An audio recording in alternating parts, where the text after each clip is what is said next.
So, in a world where literally everyone is fighting for your attention, who actually wins? We're going to break down the playbooks of some of the biggest brands out there to figure out what really works. Let's get right into it. Okay, I know this sounds like the setup for a really weird joke, right? A teddy bear cup, a bright blue pie, and your GPS. But believe it or not, they're not a punchline. They're actually perfect examples of modern marketing, and they show us what's brilliant, what's kind of baffling, and what goes absolutely viral today. And really, that brings us to the core idea of this whole thing. The brands that are truly crushing it right now, they aren't the loudest ones. They're the most intentional. They get that a real, genuine connection is worth so much more than just a quick moment of chaos.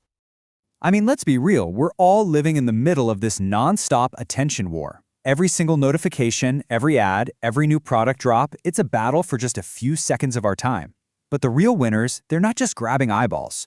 They're building actual relationships by giving us something of value that makes us want to pay attention. Okay, so our first big lesson comes from the world of AI. And it's not about flashy, cool-looking features anymore. No, the real game changer is how AI can slide into our lives so seamlessly that it just makes them genuinely better. It's all about becoming an indispensable co-pilot. Just look at how much this has evolved. We started with AI as a pretty simple tool, something like Grammarly just polishing our sentences. But now, we are squarely in the era of the AI Copilot, a virtual team member that does so much more. A perfect example is the new Superhuman Go. See, Superhuman Go isn't just another writing tool. It's a full-on productivity hub. It connects to all your essential apps, so it can handle really complex tasks with real context. This is a huge shift, a move toward an all-in-one intelligent workspace that's designed to make your entire workflow smarter, not just faster. And this same Copilot idea is totally transforming how we navigate the real world, too. The key here is this thing called location intelligence, basically using massive amounts of location data not just to spit out directions, but to give us guidance that feels way more human and intuitive. And Google, well, they're the masters of this. By plugging its Gemini AI right into Maps, your GPS is no longer just a robot telling you where to go. You can ask it conversational questions while you're driving. And it'll even give you directions based on visual landmarks. Turn right at that Shell station instead of just turn in 500 feet. Who knows what 500 feet is anyway? This is how AI becomes a true co-pilot, making tech feel way more natural. Now for our second lesson, let's look at another way brands are building these deep connections, by fully embracing the creator economy. We're watching platforms morph from simple social networks into full-blown cultural institutions. It's fascinating. I mean, just look at TikTok's journey. It started out as a place to share silly little videos. Then, it quickly grew into this powerhouse entertainment network. But now, it's deliberately stepping into this third stage, becoming a true shaper of mainstream culture, music, fashion, everything. And yeah, nothing quite says we've made it like this. TikTok is literally rolling out the red carpet for its very own awards show. This isn't just some marketing stunt. It's a massive statement that online creators are the new celebrities, and TikTok is their Hollywood. And check out the details here. They're not doing this in some random studio, they're at the famous Hollywood Palladium. They've got the traditional award categories, a live audience, the whole deal.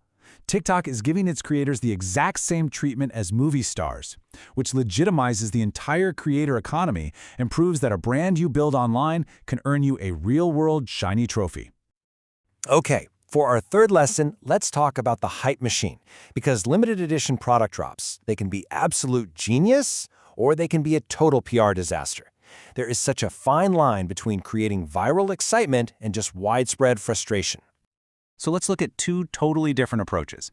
You had Starbucks, who released its Barista Cup with such extreme scarcity, some stores literally only got one or two. The result? Frustrated fans and a whole lot of backlash.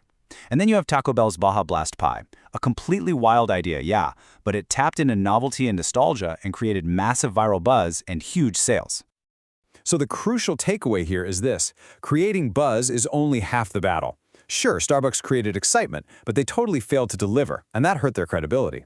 Taco Bell, on the other hand, created excitement and delivered a fun, accessible product. That's the whole difference.